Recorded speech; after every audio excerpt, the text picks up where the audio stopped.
That's the point कि but this thing भी है ना कि तुम जब लैंग्वेज को इतना तवज्जो दे देते हो, इतनी वैल्यू दे देते हो कि तुम कहने लग जाओ कि सब कुछ ऑफेंड कर रहा है किसी को।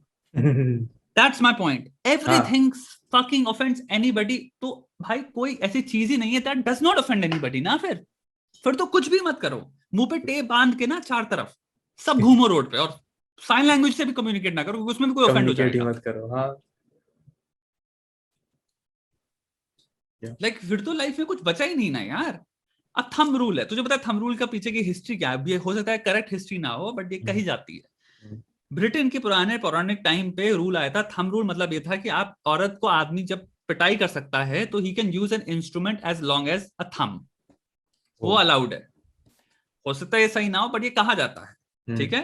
तो थंब रूल इस चक्कर में आता है कि जो वो होता है ना कि मेजर करने का, या फिर कहा जाता है कि thumb rule is a sort of saying कि ये प्रैक्टिस है। Basic the thumb fundamental rule है। ऑफ बॉलीवुड इज राइट, हाँ सो इट्स लाइक ये फंडामेंटल है। प्रैक्टिस। यस यस, ये प्रैक्टिस है। अब थंब रूल भी हटा दो, बट क्या कोई थंब रूल जब ये बोल रहा है वो ये सोच रहा है? नहीं। नहीं। डम वर्ड कहां से आता है? डम, द वर्ड डम। डम एंड डेफ, हाँ, याद करो बचपन में पढ़े थे। जो बोल नहीं सकता डम सुन वो नहीं होता है ना जो सकता। बोल नहीं सकता। हाँ अब डम वर्ड भी हटा दो हाँ क्योंकि वो किसी ऑफेंड को हो रहा है। हाँ। ऐसे तो एंड ही नहीं है ना। लैंग्वेज को आप खत्म कर दोगे मेरे भाई। सत्य क्या है, आपको एक चीज समझना है। लैंग्वेज दो तरह से मैनिपुलेटिव या हो सकती है। हम एक केस रख सकते हैं। पहला हो गया जहां पे आप क्या लैंग्वेज यूज करते हो अपने दिमाग में, अपने से बात करने में, राइट। वो लैंग्वेज गाइड करती है आपके थॉट, वहां पे मैं समझ सकता हूं। ओके। दूसरा आता है जिसके पीछे आप बहुत सारे लिंग्विस्ट हैं, फिलोलॉजी सब्जेक्ट होता है, लैंग्वेजेस में स्टडी करते हैं, ठीक है। वहां पे आप पढ़ोगे तो कह रहे हैं वो लैंग्वेज इतनी कोई इफेक्ट नहीं करती एक्चुअल में। यानी कि चेयरमैन कहने से, जस्ट बिकॉज कोई ऑफिस उसमें काम कर रहा है, वो ये नहीं कह रहा कि वो मैं सेक्सिस्ट हूं, मुझे कोई चेयर वुमेन नहीं देखनी। हाँ मेरी बात समझना, या ये कोई कोरिलेशन नहीं है। तो अगर आप चेयर पर्सन भी बोल दे रहे हो और अगर कोई बिल्कुल चेयरमैन भी बोल दे रहा है, तो ये नहीं जो बिल्कुल। चेयरमैन बोल रहा है उसको चेयर में औरत नहीं देखनी, या चेयरमैन इज नॉट एन या फिर वो इनेट अपना वो कंडीशन कर रहा है सिर्फ डेफिनेशन। आदमी देखने के क्या? लिए। ऐसा कुछ हाँ भी दैट नहीं इज हो रहा। Not true. Yes.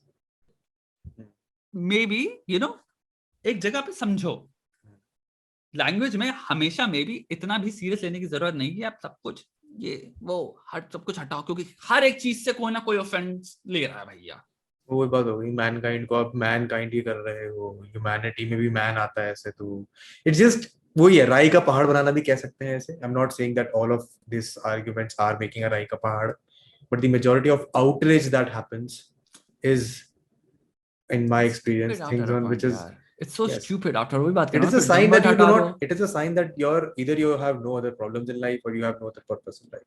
You're trying to focus on the tiniest of things that can offend you, outrage you, bring a rage of emotion out of you, and तुम उस पे focus करे जा रहे हो। I've read arguments around the fact कि ये चीजें फर्स्ट वर्ल्ड कंट्रीज में इसलिए प्रॉब्लम है बिकॉज उनके पास और सारी चीजों की चिंता करने की जरूरत नहीं है और they don't want to worry about other things. That's not true ना। Now I've read, it's an opinion, stupid.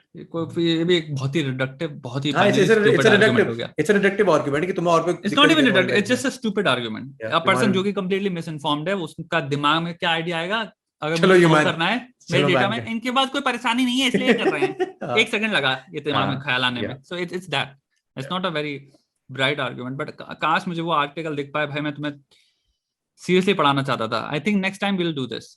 But give me तुम्हारा still give me an example अगर कुछ याद आए तो।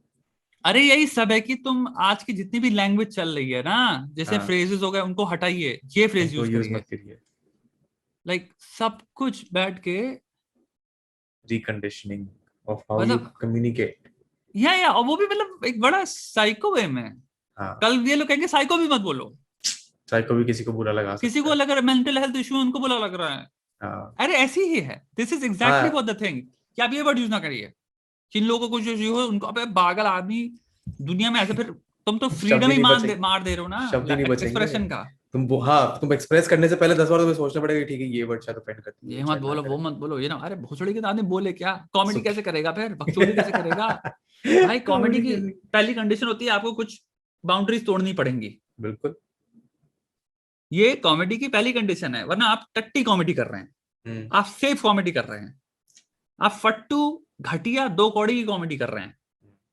इंटेलेक्चुअल कॉमेडी के दायरे में आएगा ही नहीं वो। फॉर एनीथिंग तुम्हारे दिमाग में to question means it requires implicitly कि वो एक रूल तोड़ रहा है, जो कि एक सोशल रूल आप मान के बैठे थे। क्वेश्चन तभी हुआ ना जब वो रूल टूटा, डाउट तभी आया ना।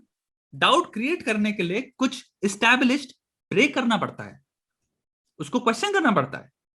तो जितने भी इस्टेब्लिश नॉर्म तुम्हारी लाइफ में चल रहे हैं, जितने भी इस्टेब्लिश सोशल नॉर्म्स तुम्हारे दिमाग में चल रहे हैं, जितने भी इस्टेब्लिश कल्चरल नॉर्म्स तुम्हारे दिमाग में चल रहे हैं, एक हो गया उसके दायरे के अंदर हम कॉमेडी कर रहे हैं, वो हो गया जो हम वो अनचैलेंज्ड रियली शिटी तुम्हारा ब्लैंड कॉमेडी है।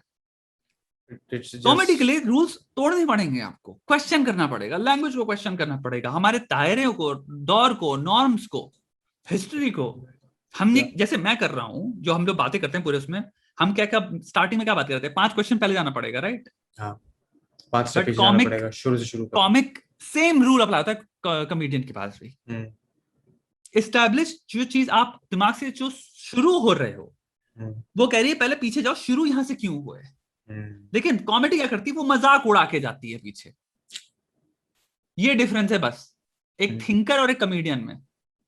थिंकर, कॉमेडियन भी थिंकर है, फिलोसोफर है, यस, बट वो डिस्ट्रक्टिव वे में पीछे जा रहा है, वो तोड़ के मरोड़ के डिकंस्ट्रक्ट करके उसको आपको हंसाना है, या उसके लिए उसको थोड़ी मेहनत एक्स्ट्रा करनी पड़ेगी। उसके जॉब है आपको एम्बैरेस फील कराना। आपके सबसे वो थॉट्स दिमाग में जो कि आप जानते हो, आप कॉमन सेंसिकली जानते हो ये चूतियां हैं, लेकिन आप बोलते नहीं थे, वो आउट लाउड एक इंसान बोल रहा है और आपके बिहाफ पे वो रिस्क ले रहा है। एक ह्यूमरिस्ट का बहुत बड़ा फंक्शन है सोसाइटी की क्रिटिकल थिंकिंग में ओपन होने का भी, सोशल कॉन्शियसनेस में काफी। तो यही है ना, जब आप लैंग्वेज के दायरे से करने लग गए कि आप ये नहीं बोल सकते, ये नहीं बोल सकते, ये नहीं बोल सकते, तो आप कह रहे हो कि तो आप सिर्फ जिंदगी में एक्सेप्टेबल जो हम सेट कर रहे हैं आपके लिए वो कर सकते हो। तो वो कैसे डार्क डिस्टोपियन रियलिटी नहीं है मेरे भाई। इट इज, आएगी यार, तुम बताओगे क्या बोलना चाहिए क्या नहीं बोलना चाहिए। कुछ होमो सेपियंस बताएंगे, 99% ऑफ होमो सेपियंस, सॉरी 1% भी नहीं, 0.000 समथिंग परसेंट, किसी यूनिवर्सिटी में कोई 4 लोग बैठ गए, वो बता रहे हैं कि पूरे ह्यूमन रेस की लैंग्वेज कैसे गवर्न होनी चाहिए। कौन हो तुम लोग भाई, कहां से आए हो, कौन सी एडवांस स्पीशीज से कंसल्ट कर रहे हो भाई। ये going back to the point that this is only concerning one language. अगर तुम इसमें और ऑफ लैंग्वेजेस डाल दो तो फिर ये इतना कॉम्प्लिकेटेड आर्गुमेंट है कि इसको सस्टेन करना भी, I mean you don't even have any grounds to carry through this argument.